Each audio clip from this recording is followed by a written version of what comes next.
What's up everybody, it's Wolf, how y'all doing? Today we're back and we're going to be talking about RuneSeeker. RuneSeeker is a turn-based strategy card game which will be live in the next 3 months and free to play for all. You can play as a default hero or purchase a hero from 12 different skin sets. These 12 skin sets will be randomly generated, each containing 6 different components, creating over 2.9 million skins for the player base. All skins, units, runes, and bases will be stored on-chain as NFTs which can be purchased and traded on their custom marketplace.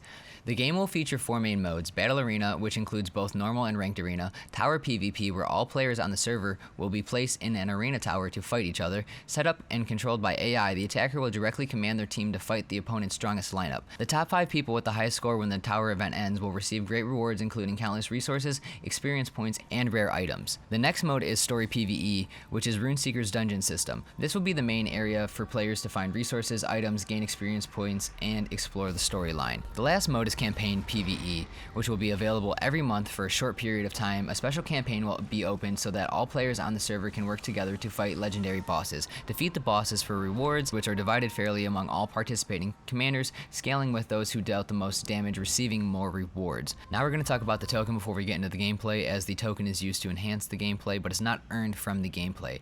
During the first 1.5 years, 45% of the total amount of runes will be circulated in the market. 20% or 3 million of these shares will be available to the public at a cost of 35 cents per share.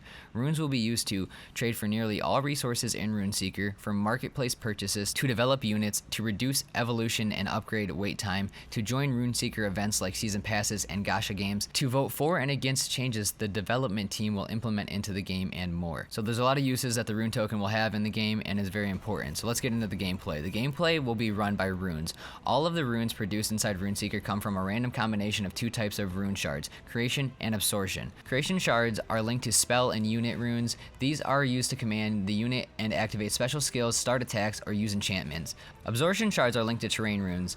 These are applied to a tile or terrain area to transform the terrain or apply magical effects on it. Commanders can find rune shards of varying rarity for their strategy through dungeon rewards, rolling gachas, or trading with each other through the marketplace. You do have a rune capacity, so beware, as powerful shards will consume more space. Up to 4 runes from the commander's rune set will show up in a random order during each round. Either use all 4 in one round to receive 4 additional runes in the subsequent round, or retain important runes for later stages. Runes have 2 effects when used. Creation shards affect units, while absorption shards transform the terrain. Strategically select your runes to achieve victory and accumulate valuable digital assets. Summon up to 3 units, select their tiles, and prepare for battle. Each unit has a specific skill in operations, base building, or attacking. The player must activate a rune in order to activate each unit's abilities. Upgrade the unit's weapons, armor, ring, and talisman to boost the unit's primary stats and unlock additional bonus effects. All of these upgrades take time and can be sped up with runes or by completing daily tasks. Now that you have chosen your units and placed them, get ready for the map generation. Map generation changes each match, and once established will grant the units with a stat boost or debuff according to their surrounding elements. This is a huge element in the game, as it adds a layer of randomness to the player strategy, making it so that you need to adjust your strategy each match. Attempt to change the terrain to better suit your needs throughout the battle, or level the terrain to increase their effectiveness. If you're lucky, form a grand terrain, which is a merge of 3 terrain tiles of the same element placed side by side, granting huge buffs or debuffs to the units on the map. The games are quick, with an estimated match time of 6 minutes, where each player will battle over 3 to 4 rounds, with each round consisting of 2 main phases: command and action. During the command phase, commanders on both sides can use their runes to command units and manipulate the terrain. During the action phase, terrain and units will follow the orders from the commander and perform the actions assigned in the command phase. This can be an attack, defense, transformation, fusion, or summon action. The match ends when one side destroys all enemy units. Don't run out of runes though, or your commander will lose control, and all of the units will attack automatically with programmed actions until the end of the match. After 3 rounds, the astronomical tower will activate the Land of Chaos mode, increasing the power of all units and force the match to an end. After the battle, you'll return to your base with your rewards. Upgrade your units to increase your efficiency and expand your base. A commander's base will include a castle, which is a required and non-removable object. The commander's personality, tactics, and objectives are represented by the castle. This should have an impact on the base plan. A castle casts an aura on nearby buildings to bump their productivity, but this ability gets weaker the further the buildings are away from the castle. When upgraded, a castle will increase the size of the base, allowing for more buildings to be added. Buildings of the following types can be added. First being essential buildings. An example of this would be buildings used for healing, rolling gachas, evolving or upgrading units, and equipment. These serve a critical function in the game and can be moved to a different location, but they must be present in the base. Placing these buildings close to the castle is beneficial thanks to its aura cast. The second building type is mining. These are needed to produce in-game resources for the player. The third building type is support. These are used to back up base operations, increase increase productivity of the surrounding mines, upgrade the strength of the castle in combat, and so on. The last building type is decorative, which are used to serve the commander's aesthetic preferences. And on to the last part of the video, something that I saw in the white paper that I wanted to talk about was a mention of gambling. So players can participate in logical gambling, betting runes and NFTs against AI matchups. So every 30 minutes, the AI will pick random accounts within the game and match them against each other. So you can bet runes against everyone in the game who decides to bet against the matchup.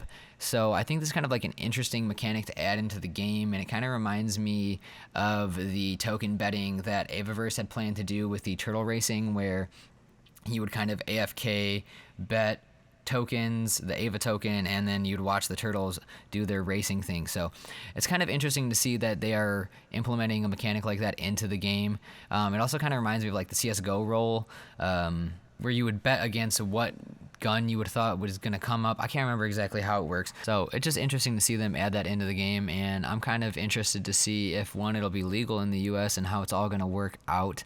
And I don't think it's really like a concern for the game, and I don't think it's an end-all be-all because it's not the main focus of the game, but it's just something that I saw that I was like, yo, this is interesting, and it kind of like fills a niche market that I never really thought about for the whole crypto space. But I think the game has big potential. The graphics look good. The gameplay loop looks pretty fun and entertaining. I'm excited to actually get my hands on it and give it a try.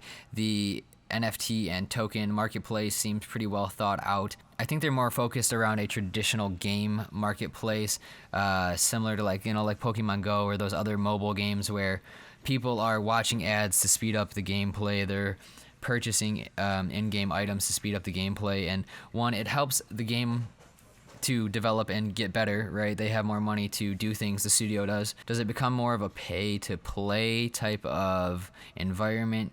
Yes, but I think that's the whole point of the Web3 space, right? If you can buy those items and then sell them off in a more traditional way without having to go to OpenSeas, and you can do that from a game marketplace, I think that will be huge for the space overall. So if you're interested to learn more about the game, follow them on Twitter and join their Discord. Throw some questions, comments in the comments below, and I will try to get the best response I can from the team, and I will see you all in the next one. Thank you for watching. Peace.